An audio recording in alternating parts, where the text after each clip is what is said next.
Welcome to This Week in Radiology. This week we're covering 10 notable papers spanning acute stroke care after thrombectomy, artificial intelligence and quantitative imaging biomarkers in the liver and beyond, and a set of practical advances in hardware, intervention, and reporting. Let's dive in. We start with a large negative trial that matters for anyone involved in post-thrombectomy care. In the BMJ, Yuan and colleagues report HEAD-SOAR, a multicenter randomized trial across 67 comprehensive stroke centers in China, enrolling 1,368 adults with anterior circulation large vessel occlusion, who achieved successful reperfusion after thrombectomy.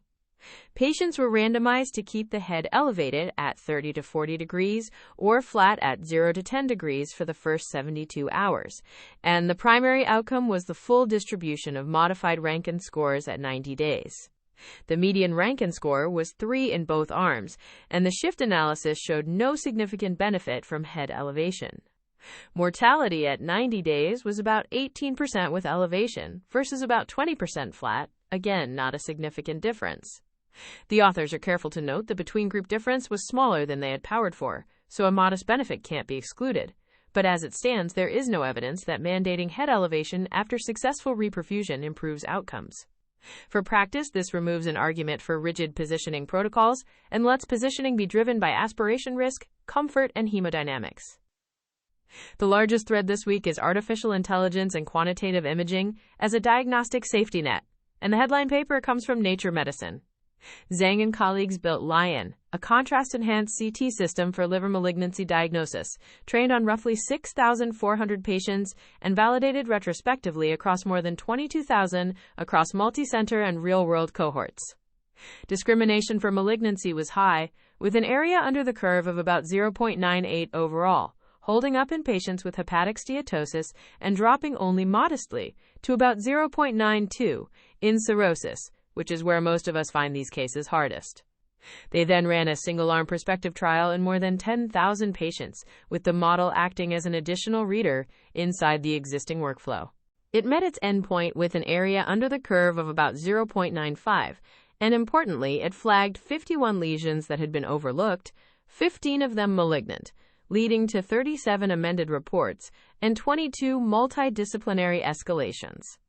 That is the most concrete demonstration to date of an artificial intelligence second reader changing real reports. But note the design. Single arm, no comparator. So we cannot say how many of those catches a second human reader would have made. Quantitative imaging biomarkers dominate the rest of this theme, and 3 of them appear in European Radiology.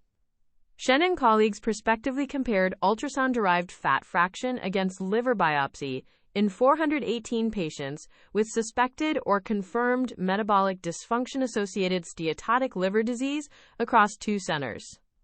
Correlation with histology was strong, bias against histopathology was under 2%, and they proposed practical integer cutoffs of 6%, 15%, and 21% for mild, moderate, and severe steatosis, with discrimination for mild steatosis around 0.97 and for severe steatosis above 0.9 on validation.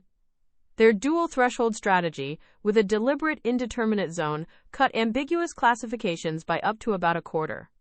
The caveat is a biopsy-selected cohort, few severe cases, and no inter-observer data, so treat those thresholds as promising rather than definitive. In pancreatic cancer, Holland and colleagues prospectively studied quantitative dynamic contrast-enhanced MRI in 42 patients, scanned at baseline and again about 7 weeks into chemotherapy, with a portable perfusion phantom scanned alongside to correct scanner-dependent error. Early change in K-trans separated responders from non-responders with roughly 80% accuracy uncorrected, rising to about 98%, with phantom correction using the extended Tofts model at a point when conventional size-based CT assessment identified response in fewer than 1 in 5 patients. Those are small numbers from 2 institutions, and the near-perfect accuracy will need external replication, but the principle that perfusion change precedes shrinkage in pancreatic ductal adenocarcinoma is clinically actionable.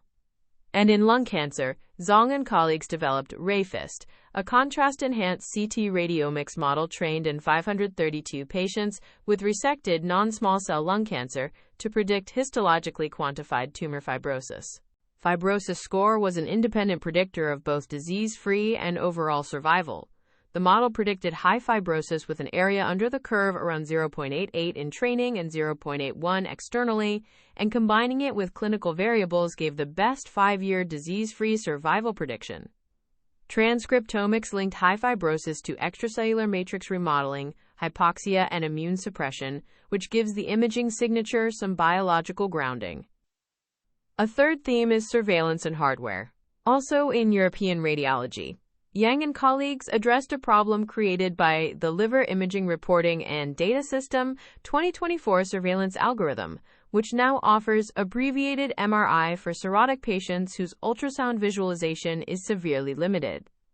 In 264 child PU A or B cirrhotic patients with a prior ultrasound visualization score of C, non-contrast abbreviated MRI gave adequate visualization in over 91% of cases on diffusion-weighted imaging and over 95% on T2-weighted imaging. 18 hepatocellular carcinomas were detected, and 17 of those were early stage. It's retrospective in single institution, but it supports switching these patients out of ultrasound surveillance rather than repeating inadequate studies. On the hardware side, Zhu and colleagues report the first performance test of a dual-source CT system, combining two 16-centimeter detectors with 2 tubes on one gantry, along with a purpose-built cross-scatter correction. Spatial resolution and low-contrast detectability were preserved after correction. Phantom testing showed motion-free imaging at 100 beats per minute and under simulated arrhythmia, and a patient scanned at a mean heart rate of 197 beats per minute yielded sharp coronary arteries at 1.48 millisieverts. This is a phantom and illustration study, not a clinical trial, but it addresses a real trade-off between Z-axis coverage and temporal resolution. 2 papers round out the week on procedural safety and reporting behavior.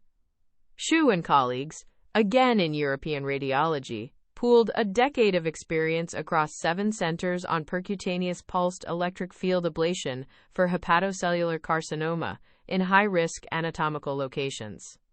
In 304 patients, the overall complication rate was under 8%, and major complications occurred in about 3%, mostly perioperative systemic events, thoracic injury with subphrenic tumors, and needle tract complications.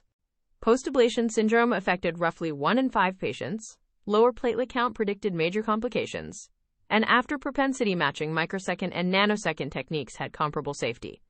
Meanwhile, in the Journal of the American College of Radiology, Marsiglia and colleagues looked at recommendations for additional orbital imaging in a health system's head and neck CT and MRI reports over a year. Such recommendations were rare, appearing in about 2 in 1,000 reports, and only about a third of those patients had dedicated orbital imaging within a year. But among those who did, 93% had pathology, most commonly neoplastic. The authors caution that some of that imaging may have been planned surveillance rather than a response to the recommendation, but the yield is high enough to argue for closing the loop on these recommendations more reliably. If you only have time for one paper this week, make it the Lion study in Nature Medicine. It is the largest prospective deployment of an artificial intelligence reader inside a live radiology workflow to date, and it documents amended reports and changed management rather than just an area under the curve. Here are the key takeaways from this week in radiology. First, head elevation for 72 hours after successful thrombectomy did not improve 90-day function or survival, so positioning should be individualized rather than protocolized. Second, an artificial intelligence second reader for liver malignancy on contrast-enhanced CT caught overlooked lesions and changed real reports in routine practice, though without a comparator arm. Third, quantitative biomarkers are maturing. Ultrasound-derived fat fraction grades steatosis against biopsy with practical integer thresholds. Perfusion MRI predicts pancreatic cancer response weeks before size changes, and CT radiomics can stand in for histological tumor fibrosis in resected lung cancer. Fourth, Non-contrast abbreviated MRI gives adequate liver visualization in over 9 in 10 cirrhotic patients whose ultrasound was severely limited, supporting the new surveillance algorithm. And fifth, pulsed electric field ablation in high-risk liver locations carries a major complication rate of about 3%, with low platelet count the signal to watch. That's your roundup for This Week in Radiology. The full transcript and references are available on the episode page in your Audio Scholar library. This is an AI-curated summary. For clinical decisions, always consult primary sources and current guidelines. See you next week. If this weekly briefing is useful, follow the show in your podcast app so new episodes arrive automatically. And a quick rating on Apple Podcasts or Spotify helps other physicians discover the show. This is an automated summary generated by artificial intelligence, which can make mistakes. Always review the original source materials.